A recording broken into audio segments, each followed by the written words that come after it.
Hi everyone, welcome back to my channel. My name is Anil, and in this Laravel video tutorial we will see how we can apply the validation on a HTML form. We will use the form that we made in the previous video. Here you can see that we have the two fields in a login button, and we have a login URL also. So if you did not watch this video and you don't know how to make a simple login form, then you can watch our this video. Link is given in the description box. So what we will do in this video, we will apply the validation functions, we will show the error messages. We will show the error messages with the two way. In the one way we will show the all error messages on a top of this form, and in the second way we will show the error message with the every field. And then I will ask you an interview question, and please forgive me because in the last video I forgot to ask the interview question. So in this video I will ask the two interview questions, right? So now let's start. So in the previous video we make the HTML form here, our controller is here, and these are the two routes for our view as well as the controllers, right? So for the view we just created the login router, and for the controllers we got the users router with the post method, because from the HTML form we just send the post method request. So now how we can just validate these fields. So let's check it out how it's actually working. So you can see that Anil Sidhu, this is the name and password, let's say 123 and something, right? And when we just submit it, this is our token, and this is our username and password. So what if we just forget to fill one field here? So let's try to submit it without password. Now you can see that our password is null, but this should not be just go here, because we cannot make the password blank. So there should be some validations, and that should be just error message on a top or with the error field and all, right? So how we can do it? So let's start with it. First of all, just go to the controller and make a validation function here. So just use here $req and just write a function name validate, and this validate function will take an array as an parameters, and here we can use the field and our validation as an array key and key pair method, right? So just use here username, this is our field, here you can see that, right? And the second one is username password. So this field should be required, it cannot be blank anytime, right? So just simply make it in the make it is an string. So now let's see what's actually going on here. So now I'm just going to refresh it, and if I just put here the both field again, like Anil and password is like 123, this is working fine. And what if I just forget to put here name and just put here password? Then we are not able to submit this form, and you can see that it will just take back to this form after refreshing, right? Because this is not actually matching the validation criteria, right? So how we can just check that what is the error? So for that we will just arrange it in a proper manner also, but first of all let's check out the error, right? So just simply use your $errors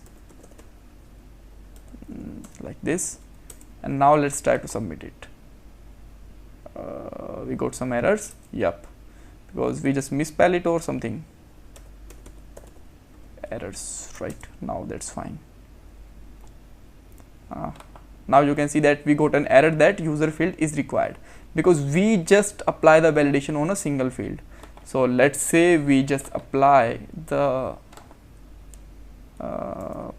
required field for the user password also, right? Yeah, that's fine. So now I'm just going to submit it, and now you can see that we got the two errors here. So this is not the actual proper way that how we can show the errors. So let's make a list for it. So let's go for the bleed and just simply write here if we got any error. So just use here $errors.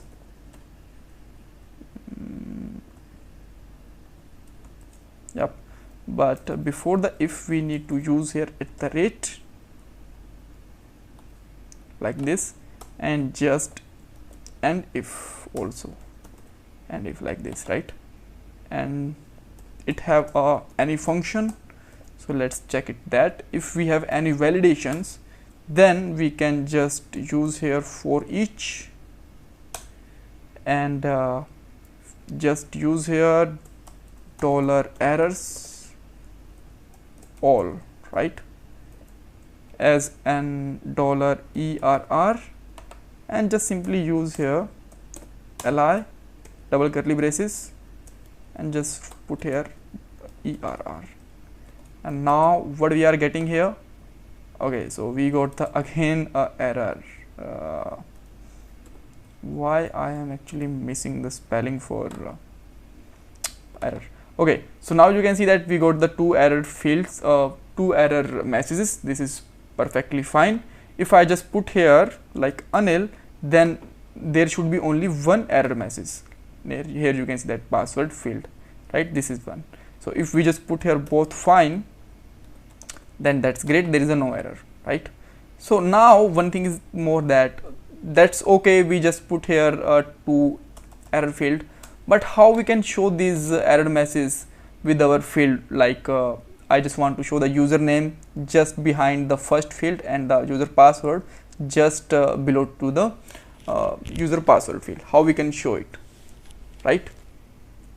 So for that we can just make a little bit change in the code. So just remove this error from here, and here let's take a span just below to the our field, and just use here @error, and our field name will be the username, right? And just simply use double curly braces and put here $message, and at the last just end it with the and error, right? So, and let's make a color also for this. Let's add style color like red and something, right? Now you can see that we got the error message just below to the field, right? So let's just take this one from here, and the same thing apply on a user password also, right? So now let's just refresh it again, and now you can see that we got a password field and the username field also. So let's make some data here like Anil, and the password is 12. So that's fine, but here you can see that there is a one more problem, that password is only have the 2 characters. So let's say how we can apply some max value field, numeric value field, and minimum value field and all, right? So there is a lots of other validations option we can use, like for the username our max value is 10, and for the password our min value is, let's say, 5, right? So now just go back here and just apply here like username is like Anil and password is like 12. Now you can see that the password field, user password field must be at least 5 character. So that's great. If I just put here 1 2 3 4 5, then this is working fine. So now let's check the max 1 2 3 4 5 and all max length also. So just put here some text and put here some numeric value, and here you can see that the number may not be greater than 10, right? So that's the way that how we can apply the validations. And if we just use here normal things like Anil and 1 2 3 4 5 6 password, which is the correct as per the validation, then this is able to submit. So that's all. So all right, so now everything is finished. If you have any query, you can ask me in the comment box, and in the interview, as I told you that we will go for the 2 interview questions.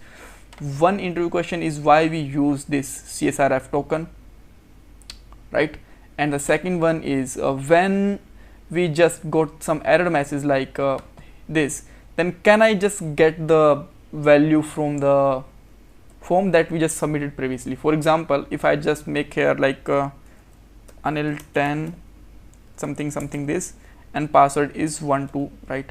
So we got the error message in the both field, but we just lost the data that we just filled in the form. So how we can get this data back? So this is the interview question, and thanks for watching this video. Don't forget to subscribe my channel. Bye bye, take care.